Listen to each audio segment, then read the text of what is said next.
la ilaha illa huwal hayyul qayyum wa atubu ilaih. Qala subhanaka la ilma lana illa ma 'allamtana innaka antal alimul hakim. La haula wala quwwata illa billahil aliyyil azim. Al-azizil alim adada kulli harfin kutiba wa yuktabu abadal abidin. Wa darad dahirin radiyallahu anhu wa ankum an jamil muslimin wa qala radiyallahu anhu. Kemudian yang keempat, daripada syarat sah sembahyang, artinya apabila syarat ini kadada, maka kadada juga sembahyang. Mata intapa syaratu intapal masyrut. Ketika tidak ada syarat, maka tidak ada yang disyaratkan.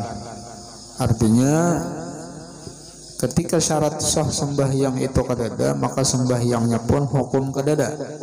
Kadada wudu, kadada sembahyang. Nah, yang keempat syaratnya yaitu suci daripada hadas besar atau hadas kecil. Jadi orang sembahyang itu harus bersih, suci daripada hadas, baik hadas besar atau hadas kecil. Ini perkara yang kada kelihatan hadasnya. Orang habis mandi, pakai sabun, pakai sampo, begosok pulang, bersih, ya zahirnya. Cuma orang ini kada wudu. Kira-kira sembahyangnya itu sah lah? Kada sah. Apakah awaknya itu kada bersih? Bersih. Cuma karena inya berhadas, maka hukumnya masih kotor, belum wudu. Nah, jadi orang menghadap Allah itu kada sekadar bersih awak, bersih pakaian, bersih tempat, tapi harus bersih daripada hadas juga. Maka tiada ia berair sembahyang, artinya kadada banyu sembahyang, kadada wudu, dan tiada sah sembahyang seorang serta hadas besar, seperti keadaannya junub. Orang ini junub sembahyang, maka sembahyangnya kada sah. Bisa aja orang junub sembahyang, bisa. Contoh malam Jumat, malam tadi oleh malam rupanya imbah maghrib tuh sakitan belakang, nukar salumpas atau salumpas lah, yang betikap tuh di belakang, tikap aja lah belakang, tak kurang sakitan awak ya lah, belakang nih ada yang di kepala, orang sakit kepala salumpas jauh lah dipasang, mbah dipasang habis maghrib ambil sakit kepala. Tengah malam nih, soalnya apa lah nang di bawah nang sakit pulang. Nah, lalu berhubungan malam lawan bini, subuh mandi wajib, cuma salumpas nih nang di kepala dipacu lah ya, nang di belakang nggak ingat. Nah, mandi, tuntung mandi sembahyang subuh, rupanya getar belakang begeru soalnya salumpas berikit ada masih. Nah, berarti kada lilip mandi wajibnya, sah lah mandi wajibnya lah, kada sah lah. Berarti orang ini hukumnya masih berhadas besar. Mbak kayak apa sembahyang subuhnya, sah lah, kada sah juga parah. Karena apa? Karena inya masih hadas besar. Syaratnya orang yang sah sembahyang itu suci daripada hadas besar. Nah, itu yang jadi masalah nih, jadi imam pulang. Maka makmumnya banyak benar di masjid, misalnya 2-3 sop, kemana minta rida itulah. Nah, itu masalah itu apabila si makmum ini kada tahu lah bahwa imam ini sembahyangnya kada sah lantaran berhadas besar. Makmum ini sangka baik aja bang, lawan imam ya lah. Itu hukum sembahyang si makmum itu sah aja. Kada wajibnya mau ulang. Nang wajib tuh imam nang mau ulang. Tapi bila inya imamnya pengumuman, ampun maaf lah aja imam pengumuman, aku subuh tadi kada sama di wajib, maka jadi imam, maka wajib seluruh makmum nang tahu tuh biasa sembahyang. Bemamai makmum ya lah. Maka subuh Jumat itu tak panjang dikit ayatnya. hanya desa pulang. Nah itu penting tuh diperhatikan ya lah. Atau haid atau nifas atau wiladah. Nah kalau bibinian ini dalam keadaan haid kadesah sembahyang kerajinan misalnya lah, kayak cangkalan haid tetap sembahyang. Ini kada beilmu beribadat cangkal sembahyangnya kadesah ya, bahkan ada yang mengatakan haram ya. Diqadha apa enggak ya pajar sembahyang nang selama haid itu tertinggal. Pajar ulama malah pahit karena kada ada disuruh, kada wajib bibinian tuh mengqadha. Nang wajib itu puasa. Kalau puasa Ramadan tertinggal selama masa haid wajibnya mengqadha. Kalau sembahyang kada. Nah itu. Dan batal sembahyang seorang yang datang atasnya hadas kemudian daripada takbirnya. Artinya orang ini sesudah takbiratul ihram lalu mendatang hadas. Hadas ini macam-macam nih lah. Kita ambil contoh hadas kecil, misalnya takantut. Ya, cuma setelah takbiratul ihram, sesudah Allahu Akbar batal. Tapi lamun sebelum takbiratul ihram takantutnya itu sembahyangnya kada jadi masalah karena hukumnya belum sembahyang. Yang bermasalah ini sudah takbir. Kalau sudah takbir itu artinya hukumnya ini sudah sembahyang. Nah itu yang bermasalah sembahyangnya karena sudah masuk batal. Tapi mun belum takbir kayak apa sembahyangnya kada kayak apa karena belum sembahyang. Dan sembahyang lagi. Nah, takantut misalnya setelah takbir atau setelah membaca Fatihah, waktu ruku, sujud, tidak atau seterusnya, ya lah takantut. Tapi lamun perasaan aja, nah itu dilihat. Kan bisa orang tuh berperasaan, rasa ada yang keluar nih, takantut. Itu apabila baunya kada kaciuman, artinya kada ada bau. Yang kedua pulang kada ada bunyi, berarti ini kan masih dalam keadaan ragu itu tarusakan aja. Aku aja rasa takantut aja, cuma kada ada bau, kada ada bunyi, tarusakan aja. Itu ragu-ragu ngarannya. Tapi amunnya rasa takantut aja cuma baunya kaciuman, itu mah batal karena ada tanda alamat bahwa orang ini tanda yang membuat yakin bahwa orang ini apa? Takantut atau kada berbau juga cuma mendengar suaranya, batal juga ya batal. Amunnya suaranya kedengaran mana bunyinya pulang suara apa baunya pulang kaciuman tuh nyata benar sudah. Nah ini kisah datang hadas ketika sembahyang ya lah. Makanya kalau orang misalnya hendak ke WC, baik hendak bakami, bahira atau bakantut ya lah, kantut akan dahulu, hira akan dahulu, kami akan dahulu hanya sembahyang, duduk dulu lah. Jangan ditahaninya, ada orang tuh kuliah aku aja bodoh kurang biasa. Jadi ini sembahyang dalam keadaan menahan kantut atau bahira atau bakami, makruh. Karena itu menghilangkan khusyuk. Cobaan pian ya lah hatan sembahyang na. Orang pak antut tahan dia. Nah, gerak-gerak awak ya lah, makruh jadinya. Ya nang ada tahan lagi waktu sujud tak keluar seorang. Kata kau mah nahan nih daging, bejungging apa? Los keluar langsung. Nah yang kelima, suci daripada najis yang tiada dimaafkan daripada badannya. Nah, jadi badan orang yang sembahyang jangan sampai ada najis. Yang mana najis itu kada makfu, kada dimaafkan. Lamunnya pang misalnya adalah makfu ada. Orang nih misalnya berjerawat, adalah jerawat. Sembahyang jerawat ini sudah mulai juga pang mana rantan. Nah, waktu sujud rupanya di bawah sajadah ini ada betok. Ini kayak yang itu nah ya Allah. Pan beto masih Nah bayi sujud pacah jerawat teh, ada darahnya sedikit, itu maafu, dimaafakan aja gitu, ada apa ya lah, amun bisul pangjer.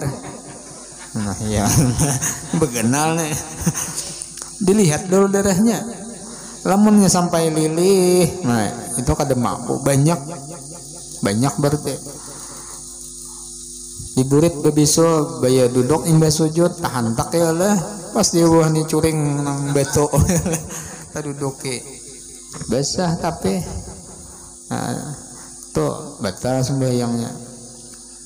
Jadi badannya harus suci, dan apalagi pakaian ini harus suci juga ketika orang itu sembahyang. Kalau pakaiannya ada mengandung najis, mutan najis, maka kada sah sembahyangnya. Alatan sembahyang sudah 3 rakaat, dan yang serakaat lagi tuntung sembahyang zuhur, datang kucing masuk, soalnya bangkat berarti sebelah di getape. Batal dalam sembahyang, ini kami kucing, tapi batal ya lah. Nah, jadi kalau badan orang yang sembahyang itu disyaratkan suci, termasuk daripada bahagian badan, artinya nang luar lah, itu nih lubang hidung, nah dalam hidung termasuk napa muntung, ya lah, itu bahagian zahir badan juga. Kalau pakaian bang, pakaian ini artinya yang kadada terkena daripada najis atau mahmul. Misalnya kayak ini, orang harus sembahyang Allahu Akbar, waktu harutan sembahyang gugur tahi cacak, cuma tahi cacak ini karing gugur benten. Nah kalau dihijakan di awak berarti pakaian kita nih mahmulun najasah, artinya menanggung najis, batal. Nah ketika tahi cacak itu gugur di awak, di pakaian, maka apa langsung dikipayakan, langsung bang minta. Nah itu kada bapak tarusakannya sembahyang, cuma dikipayakan, jangan didietakan gitu. Tahu aja najis dietakan, baiknya aja. Tahi cacak karing nih.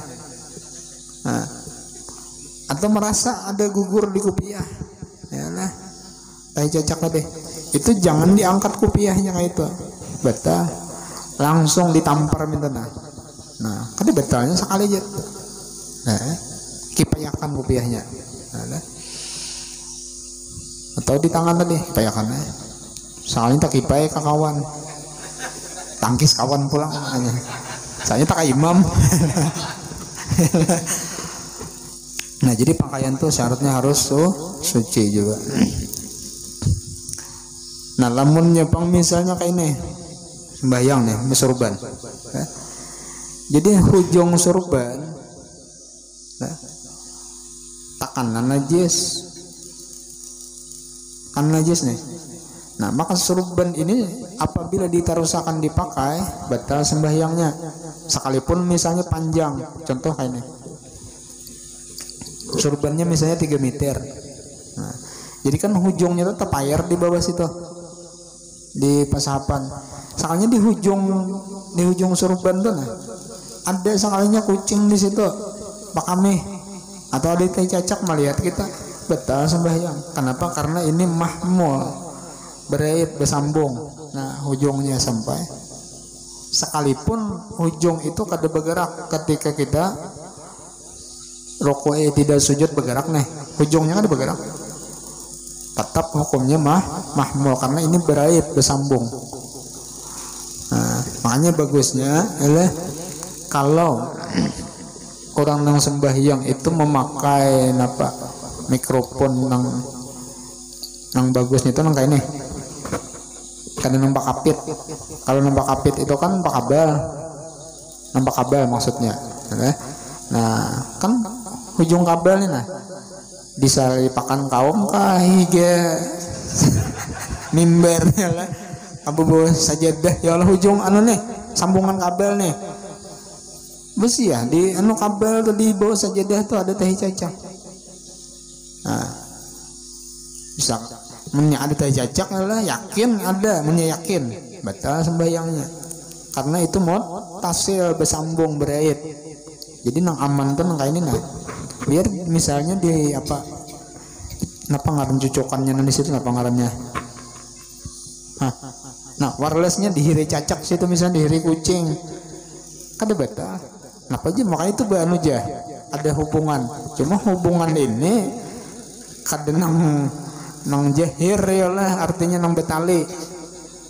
Bujur ada hubungan wirelessnya, cuma hukumnya kada mutasil. Lain nang betali itu adalah gunjet kan gitu nah, bergerak kan di hujung. Men ini biar dihempas kada mau bergerak itu, kada tersambung. Nah, jadi suci badan, suci pakaian. Yang ketiga suci tempat.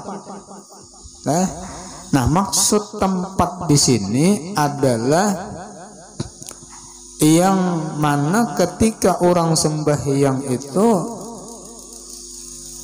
mengenai tempat-tempat itu, misalnya kayak nih, nah sembahyang, ini kan sejadah nih, nah di mana kita berdiri, berarti di sini ngaruhnya tempat kita sembahyang. Nah, kemudian kita meletakkan anggota 7 waktu sujud di situ tempat, maksudnya kita sembahyang. Seandainya ada tahi cacak bahira misalnya nah di hadapan sini, lalu kita waktu sujud tuh kanak-kanak, nah pas di tengahnya itu kan apa saja sembahyangnya, asal jangan dikanakan aja itu ditujuakan dahi kata cacak teh itu mah kambata.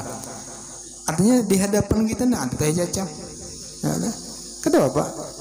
Yang penting jangan sampai kena. Kada usah kan besam aja, anu saja dah nih. Ambil mengganti kada terusakan aja. Bukan berarti tempat itu berarti sebutingan sejadah ini kada. Lamun pian paham ka itu, pian sembahyang misalnya di masjid hamba itu panjang oleh. Ya kada. Bujur kah? Lalu di hujung hamba itu ada tahi cacak, habis sabarisan kada sah. Kalau dipaham tempat itu, nah kayak sajadah ini sebutingan selambaran ada. Ngaran tempat itu artinya waktu kita mengerjakan sembahyang mana-mana awak kita waktu berdiri, waktu sujud di situ aja. Biar di tangan dah cacakna. Asal jangan tegetok aja saja. Tapi pilihnya tetapak minta.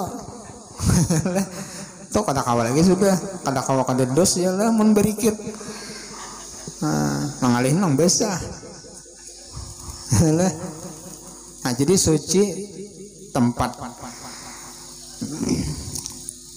Nah, tempat sembahyang suci dengan najis yang demikian itu salah satu daripada 3 tempat itu. Jadi badan, pakaian, dan tempat itu harus suci daripada najis. Jangan sampai ada najis. Bila ada baik di badan, di pakaian atau tempat, maka kada sah sembahyangnya. Lamunnya pang orang misalnya sembahyang di tempat yang di situ banyak najisnya, misalnya di kurung orang di dalam kurungan kambing ya lah. Nah, dijulungi salambar aja pakaian. Orangnya misalnya yang itu juga yang dipakai gesan menutup aurat, yang itu juga dipakai gesan mampar. Nah, pengaruhnya jadi jayakan sajadah. Nah, itu sulit keadaan kayak itu ya lah. Bak kayak apa? Ulah sajadah aja. Ya, ulah sajadah. Nah, yang keenam, syarat sah sembahyang yaitu mengetahui akan fardunya dan segala sunnatnya. Maka tiada sah sembahyang orang yang tiada mengetahui fardu dan rukun sembahyang dan sunnatnya. Nah, disinilah kita perlunya mengetahui di dalam pekerjaan sembahyang itu ada gawian wajib, ada gawian sunat. Jadi kita ada fardu nih, rukun, wajib, ada sunat. Jangan sampai sunat itu dipadahkan wajib atau wajib dipadahkan sunat. Kalau nang sunat dipadahkan wajib itu masih mending. Nang bahaya ini nang wajib dipadahkan sunat, kada sah sembahyangnya. Takoni kawan baca Fatihah itu apa aja? Itu sunat aja. Baca Fatihah itu sunat aja. ada susah sembahyang karena nya meyakini gawian wajib itu sunat. Nah, makanya syaratnya sidin mengetahui akan fardunya sembahyang dan segala sunatnya. Tapi lamunnya kayak ini pangnya meyakini dalam sembahyang tuh ada fardu, ada sunat, pokoknya kada tahu nang mana, pasti ada itu nah. Nah, itu masih dimaafkan aja itu. Nang ngalih ini, wah itu sunat aja, padahal fardu. Nah, ini nang bahaya nih, ya kan? Takbiratul ihram kan wajib dah, dipadahakannya sunat kada sah sembahyang. Nah, jadi kena habis ini kena insyaallah ada pembahasannya tentang masalah rukun-rukun. Rukun ini gawian fardunya nang wajibnya. Nah, cuma sebelum itu dibahas sidin tentang masalah azan dahulu karena azan ini sunnah hukumnya. Nah, syahdan sunat bang dalam kurung azan dan qomat atau iqamah bagi sembahyang fardu 5 waktu bagi laki-laki jua. Adapun perempuan maka tiada sunnah baginya bang, hanya yang sunat qomat jua. Nah, jadi azan ini diperintahkan, dituntut atau disunnahkan ketika hendak mengerjakan sembahyang 5 waktu. Seperti itu juga sembahyang Jumat bersalahan dengan sembahyang sunat, maka kada disunahkan azan. Lah, sembahyang sunat tuh kada sunah azan. Misal orang hendak sembahyang sunat, kenapa misalnya sembahyang sunat tasbih, itu kada sunat, kada sunat azan. Ujar si imam, marilah kita bersama-sama melaksanakan sembahyang sunat tasbih. Lalu azan di belakang, Allahu Akbar, Allahu Akbar, itu kada sunnah. Lamunnya misalnya orang itu menjamak sembahyang lah zuhur dengan asar, baik jamak takdim asar ditarik ke zuhur atau jamak takhir zuhur dikerjakan waktu asar, atau maghrib dan isya kan dua fardu nih yang digawe, atau nyemang qadha sembahyang zuhur, asar, maghrib, isya, subuh di qadanya, maka tetap disunnahkan azan cuma sekali aja. Adapun fardu yang berikutnya itu qamat aja lagi. Nah, qamat aja lagi. Nah, minta. Ada juga kada disunnahkan azan, kada disunnahkan qamat, cuma disunnahkan an-nida. Nida itu panggilan, cuma bukan berupa azan, bukan berupa qamat. Contoh seperti misalnya orang sembahyang hari raya atau sembahyang tarawih. Kan sembahyang tarawih itu sebelum dikerjakan ada ujar si Bilal, as-salatu jami'ah, as-salatu jami'ah, ya kan? Itu ngarannya nida, panggilan untuk seruan mengerjakan sembahyang tarawih. Lain azan, lain qamat. Entah as-salatul idil adha atau as-salatul idil fitri, itu ngarannya nida, panggilan untuk mengerjakan sembahyang. Cuman yang sembahyang ini sembahyang sunat id atau sunat tarawih, ya lah, sembahyang hajat sunat ya kalau disuruh apa qamat. Cuma qamatnya lain seperti qamat sembahyang fardu. Lah, marilah kita bersama-sama mengerjakan sembahyang hajat supaya hajat-hajat kita dikabulkan Tuhan, khususnya sahibul bait. Ujar si imam nih, qamat ya. Lu angkat tangan, Allahu Akbar aja. Lain itu qamatnya. Nah, qamatnya sembahyang hajat itu ngarannya nida, adalah panggilan seruan untuk mengerjakan sembahyang sunat hajat, ya lah. Apa qamatnya? Assalamualaikum ya rijalul ghaib, assalamualaikum ya arwahul muqaddasiyah, aghisuna bi quwwatillah. Bekiawan dahulu, karena kita ini kan mengerjakan sembahyang hajat. Arti hajat itu kan keperluan kita lawan Tuhan, apa hajat kita. Jadi ditawasuli orang-orang wali dahulu, ya Gaus, ya Ruqaba, ya Nuqaba, ya Nujaba, itu ya Abdal, ya Kutub, itu dikiawi berataan bubuhan wali-wali Kutub, wali Abdal, Nujaba, Nuqaba, Ruqaba. Artinya bertawasul dengan berkat para wali tadi, mudahan nih kabul hajat kita. Tapi guru dia kenapa ya bisa kumpul tuh, nah tiap kalian bila sembahyang hajat langsung aja orang sali sunat Allahu Akbar. Kada denang bakiawan yang ya Ruqabah, ya Nuqabah, ya Abdal, ya Gawas kada. Nah, apa di situ sudah kutubnya ada. Kenapa nanti kiau lagi? Wali kutubnya bertungguan di situ. Ada bagi kiawan lagi. Nah, itu ngaruhnya nida. Nah, ada lagi sembahyang kada disunnahkan, azan kada disunnahkan, qamat kada juga, nida panggilan kada juga. Iya nang seperti sembahyang sunat rawatib, sembahyang duha, sembahyang tahajud, itu kan ada. Kalau bang azan dulu nak tahajud atau qamat atau menyeru dulu as-salatu jami'ah, as-salatu sunat tahajud, ada. Nah, jadi ada tempat-tempatnya ya. Hukumnya sunnah muakkad ya lah, azan dan qamat tadi, baik pada sembahyang 5 waktu atau sembahyang Jumat. Bahkan satu pendapat azan waktu Jumat, artinya mengerjakan sembahyang Jumat itu hukumnya fardu kifayah. Jadi orang azan hendak mengerjakan sembahyang Jumat itu hukumnya fardu kifayah. Napa hikmatnya, tujuannya? Jadi hendak sembahyang itu diperintahkan azan. Pertama, pemberitahuan untuk masuknya waktu sembahyang. Itu hikmatnya. Mengapa disuruh azan? Supaya tahu ini masuk waktu sembahyang. Nah, makanya disyaratkan bagi muazin, orang yang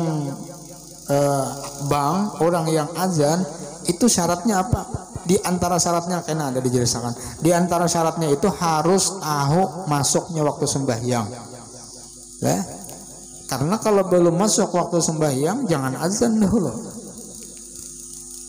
Termasuk Jumat sekalipun 2 kali azan tetap harus masuk waktu dulu. Azan pertama itu beda dengan subuh. Nah, kalau subuh kan 2 kali azan juga, makanya di Mekah, di Madinah ya lah 2 kali azan. Azan pertama itu bukan masuk waktu tapi pemberitahuan ya lah, bukan masuk waktu, jadi kita menggerak dulu. Nah, yang kedua itu hikmatnya azan tadi apa? Supaya mengajak kepada orang-orang yang mendengar untuk mengerjakan sembahyang berjamaah. Hikmatnya tuh. Yang ketiga, supaya tahu bahwa di tempat azan itu dikerjakan sembahyang jamaah. Makanya kan biasanya orang azan itu di mana? Masjid, di musalla, langgar ya kah? Karena di tempat itu menunjukkan bahwa dikerjakan sembahyang jamaah. Sekalipun ada beberapa artinya tempat yang kada dikerjakan karena orangnya kada ada, mulai azan sampai qamat, sampai jadi imam, sampai mulai membuka lawang, sampai menutup lawang langgar masjid kada ada orangnya lah. Ada jawaban. Nah, yang keempat hikmatnya untuk menzahirkan syiar-syiar Islam supaya nampak syiar agama Islam ya lah. Nah, disuruh azan. Nah, ini ada hadis Nabi, ini bagus nih lah diamalkan. Mudahan kita kaum mengamalkan. Ini bacaannya handap cuma luar biasa. Luar biasa, ini bujuran luar biasa bian. Karena ini langsung dari Rasulullah. Nah, di dalam hadis Nabi sallallahu alaihi wasallam, ujar Nabi, man qala indal adzan marhaban bil qailina adlan marhaban bis salawati wa ahlan. Kataballahu ta'ala lahu alfa hasanah wa maha anhu alfa sayyah rufi'alahu alfa darajah. Ujar Nabi, barang siapa mendengar ketika orang azan sampai waktu sembahyang lalu azan mendengar kita, lalu kita membaca ini bacaannya handap. Marhaban bil qailina adlan, marhaban bis salawati wa ahlan. Ingat situ bacaannya. Mudahan kawan mengatakan lah handap aja, cuma ini luar biasa bujuran pian datang langsung dari Nabi. Orang nih azan masuk waktu sembahyang zuhur ka asar ka maghrib ka isya ka subuh ka, ayo bertahan satu mat menggawi nang apa kabian bemandak satu mat baca ini nang datang dari Nabi. Marhaban bil qailina adlan, marhaban bis salawati wa ahlan. Ingat situ, marhaban bil qailina adlan, marhaban bis salawati wa ahlan. Ingatkah? Ingat jelas. Pokoknya pemulaannya marhaban. Jangan marhaban ya nurul aini lah. Marhaban ya marhaban. Marhaban bil qailina adlan, marhaban bis salawati wa ahlan. Sekali lagi ulangi. Marhaban bil qailina adlan, marhaban bis salawati wa ahlan. Pian munnya membaca waktu orang azan paling 3 hari, sisanya tuh hafalam sudah, karena dibaca terus setiap kali mendengar azan. Nah, apabila waktunya pian keadaan pian bumandak dulu, baca dulu. Kenapa gerang orang yang membaca itu? Ujar Nabi, kataballahu ta'ala lahu al-hasanah, Allah Ta'ala akan mencatat bagi orang yang membaca itu 1000 kebaikan. Nyamannya gawiannya upahnya 1000 kebaikan. Kada gampang biannya lah. Mungkin kita menggawi 1000 kebaikan lucur. Ini mudah-mudah. Bukan hanya itu, ujar Nabi, wa maha anhu alfasayah, dan Allah Ta'ala ampuni 1000 dosanya. Jadi 1000 gawian kejahatan dosa diampuni Tuhan. Dan warufi alahu alfa darajah, diangkat oleh Allah Ta'ala 1000 derajat. Ayo pian, bayangkan kan dalam sehari semalaman itu kan 5 kali nih azan waktu masuk sembahyang. Contoh zuhur an maghrib lawan isya, anggaplah sejam waktunya ya Allah. Nah, ketika pian membaca marhaban bil qailina adlan, marhaban bis salawati wa ahlan, itu sudah 1000 dosa kejahatan diampuni Tuhan. Bayangkan hitung antara maghrib dan isya itu kira-kira hitung adalah 1000 lah menggawi dosa lah. Seandainya tak gawi juga itu adalah sampai 1000. Ada sawat ya lah. Penghapusnya ibarat curitan tuh lah. Curitan tuh nang kayak hintalo misalnya, penghapusnya nang kayak drum tuh ya lah. Kayak pakai bersih ya lah. Nah, ini mudahan kita nih beri Allah Ta'ala taufik, beri hidayah kawa mengamalkan. Nah, alhamdulillah tahadus bin nikmah ulun setiap kali mendengar, asal mendengar aja lah suara azan ulun baca. Sebenarnya ilmu itu diamalkan. Bujur nang halus sedikit nang sabiji 2 biji diamalkan bepalah aja pian ya lah. Apalagi banyak. Nah, jadi bila mendengar azan baca marhaban bil qailina adlan, marhaban bis salawati wa ahlan. Mbah itu napa berniat dalam hati, ya Allah ya Rabbi ulun nak mengerjakan sembahyang nah di dalam waktunya. Berniat dalam hati ulun nak mengerjakan sembahyang nih di dalam waktunya. Untuk insyaallah ditolongi Tuhan ya Allah. Karena di dalam hadis Nabi itu ujar Nabi salasatun ya'simuhumullahu ta'ala min azabil qabri asyhad wal muadzin wal mutawaffa yaumal jumu'ati wa lailatul jumu'at.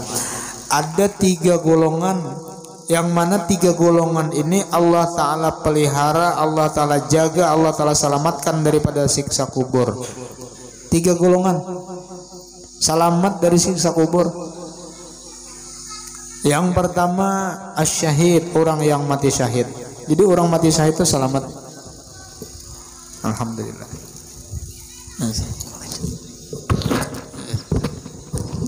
Alhamdulillah. Oke. Sebelah sini Pak. Alhamdulillah datang Habib. Dan kita dapat barokah berataanillah. Sedikit lagi. Nah, jadi ada 3 golongan ujar Nabi yang Allah Ta'ala selamatkan, Allah Ta'ala pelihara daripada siksa kubur. Yang pertama asyahid, orang yang mati syahid. Jadi orang mati syahid ini selamat siksa kubur. Kalau syahid dunia akhirat itu orang jihad fisabilillah lah. Nah, itu orang mati syahid selamat siksa kubur. Ada syahid itu syahid akhirat. Orangnya kada angkat senjata, kada berperang melawan orang-orang kafir, cuma ini mati dalam keadaan nuntut ilmu. Ini syahid akhirat ngarannya. Nah, selamat juga siksa kubur. Nah, yang kedua, orang nang selamat daripada siksa kubur yaitu orang nang azan. Nah, pas babnya lah kisah azan. Jadi muazin, orang nang azan itu diselamatkan Tuhan daripada siksa kubur. Karena ianya membawai orang mengajak kepada Allah Subhanahu wa taala.